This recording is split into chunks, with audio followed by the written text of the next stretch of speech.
Sorry to delay you. We were trying to wait for the commissioner and the DCPs to come from a meeting, and the meeting is still going on. That's one of the reasons why we delayed the start of a daily briefing. So the meeting is still going on. So generally, the information that we figured that you would be axing on, it's not readily available as yet, because that meeting, they have not come back. I'm sure some of you would know that your comrades are up by the diplomatic, is it the diplomatic center? Yes. Right, and it's still going on. So what we have for you today is just some rudimentary information in terms of, not statistics, but in terms of crime that would have happened across some divisions and some new information. I'm also certain that many of you would already have that information, but we will still give it to you. As I said before, why I know that you're here, we're not able to speak on that because of the fact that our commissioner and the DCPs are still over on the other side. I've been texting, I haven't gotten anything yet. Nevertheless, welcome to the Trinidad and Tobago Police Service. Thank you for taking time out of your very busy schedules to attend our very brief media briefing. Very brief, all right? Hopefully tomorrow we should have some additional information. By the time that meeting is completed, we should be able to provide some additional information. So bear in mind with us, we would not like to preempt any type of information that we expect may come from that other meeting that is going on, but nevertheless, we believe that this would be the proper protocol to observe given the situation. Without further ado, I'm Sharon Leah Sang. I'm the Director of the Public Affairs Unit. I'm going to invite Ms. Archie to bring you up to date on some things that have happened across our division. Good day, ladies and gentlemen. As Ms. Leah Sam said, we have some updates on some crimes. In Maraval District, today we had a report of a suicide involving a 16-year-old student.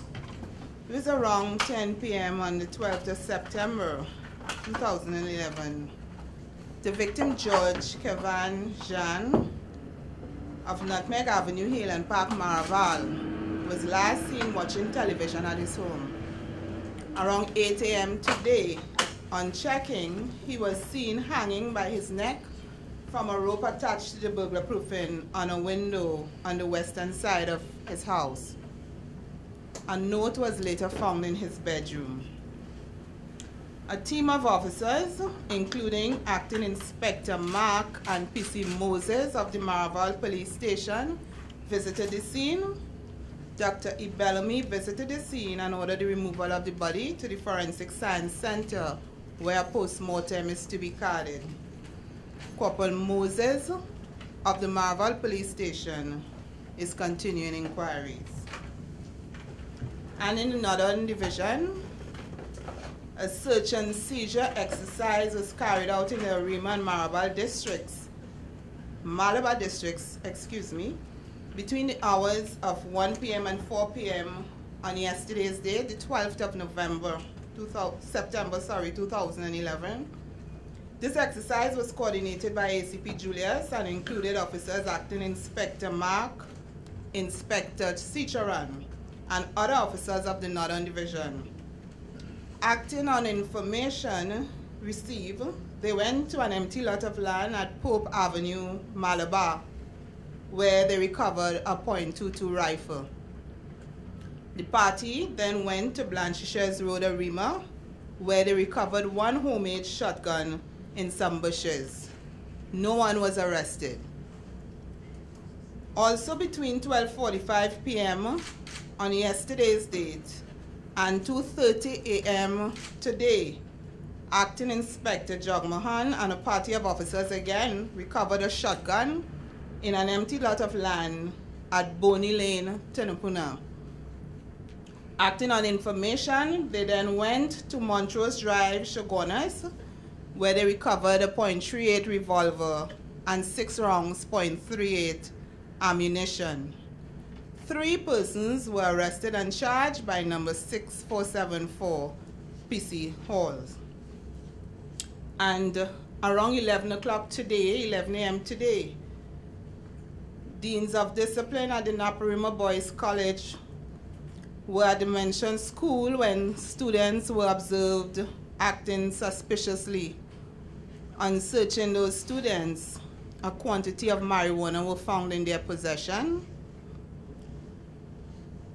The principal contacted the San Fernando police station, and officers visited the school and arrested 2 students of the school. The parents were contacted and the students were further interviewed in their presence, and a quantity of marijuana were found. They were charged for possession of marijuana for the purpose of trafficking and is due to appear before the court on tomorrow's date.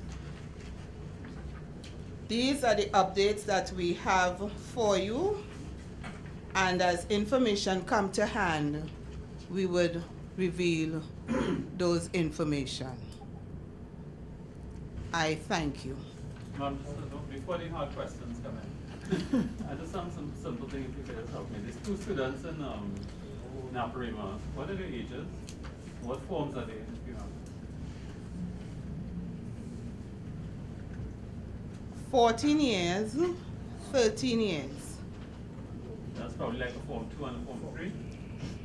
I do not have the One and form, two. but I imagine that would be Form 2. Form maybe 13 would be 1 or 2.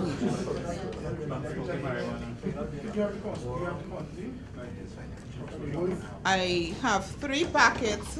I don't have the weight, but they were charged for the purpose of trafficking, given the fact that it was also in the school. Oh, yeah. You seem to have a good understanding of the quantity. What time you said this was? Around 11 a.m. today. And then regarding the suicide, you said a note was found. Does it indicate why the young man would have taken his life? Only information that he left to inform his relatives that he loved them. And they would not understand.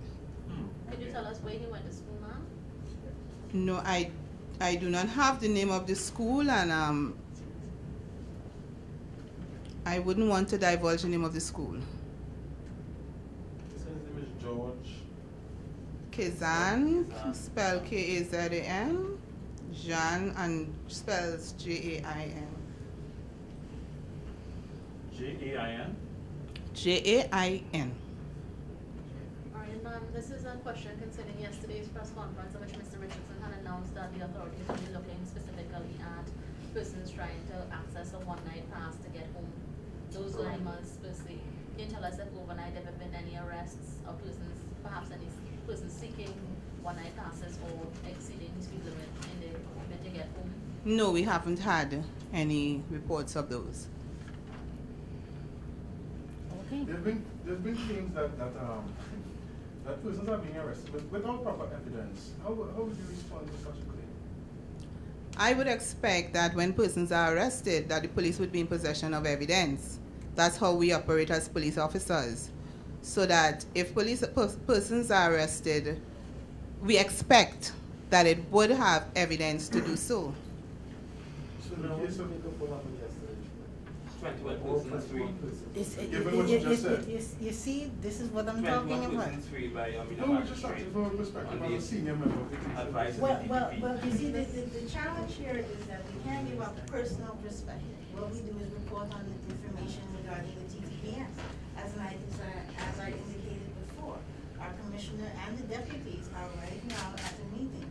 So therefore, it will be premature of us to make any pronouncements regarding that incident of yesterday. Okay. So therefore, we will not take any questions, as I said earlier, on that matter at all. But that's But not the matter. concern is Yes. these Well, seizures. we not- are She's a not first division here officer. to dispute whether or not it's a matter regarding the TTPS. That is not what I'm saying. So I think the Mr. meeting What- that they are what nothing to do I'm with the TTPS. What I business, am yeah. saying is that we cannot make any statements regarding that at this point in time.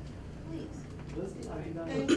Ms. Archie, Thank sorry, you. concerning Does the the anti-gun- seizure no, of it's not weapons related and to shot that. owners. Can I hear you? Does the anti-gun legislation make the office, the work of officers even more difficult? I would not say so. Any piece of legislation which assists the police in it, because I think that's what the piece of legislation was there for, to assist the police in the conduct of their duties. So to say whether it was difficult or not difficult, I think it was there to assist us. Isn't it true that because of this act that a lot of information would have been gathered on gang members prior to the proclamation of that act is now null and void? I cannot answer that. Ms. Archie, concerning the seizure of the gun in Chaguanas, we were told by officers that 2 persons have been arrested, a 32-year-old man and a 25-year-old woman. You've said that 3 persons have been arrested. Can you tell us who the 3rd person is and the age perhaps where they might be from? You're speaking about Ashogonas? Yes, the .38 revolver and the 6 rounds of ammunition that was found. At the hotel in Montreal. At the Yes. hotel in Montreal. I discussed. My information is 2 persons. I don't know if that may have been an oversight, but that's my information. Sergeant Seals of the Social Welfare Association had said that police officers have been complaining that they're working to the brink of exhaustion at this point. What is going to be done for these police officers who have been working above and beyond during this state of emergency? Are they going to get any? Are they going to see any reprieve in their hours or etc.? Well, I cannot say what would be the decision of the commissioner of those on that issue. All I can say is that police officers at this point in time, and by nature the general work of a police officer, is that it's challenging, it's demanding, and yes, at times we go over and beyond the call of duty, and we are rewarded at times as well. In this situation, I am not sure what position the commissioner would take. I have a question. It's totally different. It's about the briefing here. I want to find out if, these briefings are very necessary on a daily basis, given the fact that this information could be disseminated through press releases and instead of bringing our resources here, it could be. So I just want to find out. Because in the past, the police have been issuing press releases with the same information, and then some of the information, you're giving us, we're really helpful, and we really, appreciate the fact that you're sharing it. We on our own, get more than what you're able to give. To me, I just want to find out if these conferences really make sense on a daily basis. So I guess probably the director may be able to answer that, or if you want to, ma'am. In November last year, we held a stakeholders meeting with members of the media and invited you all to provide some suggestions on the way forward, how we can improve the exchange of information between the TTPS and the media. This was one of the suggestions that you all made. If you find that it is not very helpful, I guess we can always look at ways to improve what we do and probably find a way that you would feel more, would feel more inclined to participate in the conference. That is, we're going to take your suggestion into consideration. In terms of statistics being provided, I know when the commissioner, they have their briefing with the Minister of National Security and the Attorney General, they would have provided statistics in terms of how many persons would have been arrested. Are you in a position to supply us with statistics of how many would have been arrested, charged, released, taken to court, in custody pending for the investigation? Because these are very important information that we need, to keep tabs on, given the state of emergency in the country. Are you able to provide us with this information? Not today. Or would you be able to probably in the next briefing? We believe so. So, overnight, though, the overnight figure at least is not available. Any arrests along? No, we do not have the overnight figures with us at this time. Do you have When is there any idea when the Santa Rosa detention will be open? Santa Rosa jail, yeah. What's the status of that jail? Wouldn't that be through the prisons? Yeah. Yeah. It was a collaborative. Yeah. But I'm just saying that I think the prisons will take the lead on that. But have any detainees been sent there? Not to my information, we can't say. We were told by this weekend that it would have been available, but as far as I know, we're not sure whether any prisoners were sent there or detainees were sent there. I also understand that residents of Santa Rosa have been complaining and they've been worried about the property, the value of their property going down. Is the police commissioner planning to meet with residents to give them any assurances, or is he planning to meet with residents to hear their concerns about the prison being put literally on their doorstep? Is it prison? It may be a good gesture, I can't say. But there's no plan as of right now to meet with them. No, not that I know of, excuse me.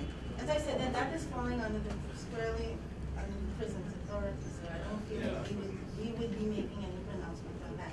And that brings us to the end of this afternoon's conference. We thank you all for your time. Thank you, ladies and gentlemen. Thank you. We thank you. She's smiling at That's because she has a good spirit. She smiles, she carries the light, so she's very positive in everything. Can you say, specify whether or not people are being arrested on the regular law or the state of emergency powers? Because there is a discrepancy. Some attorneys are saying that people are being arrested under the regular law as opposed to the state of emergency.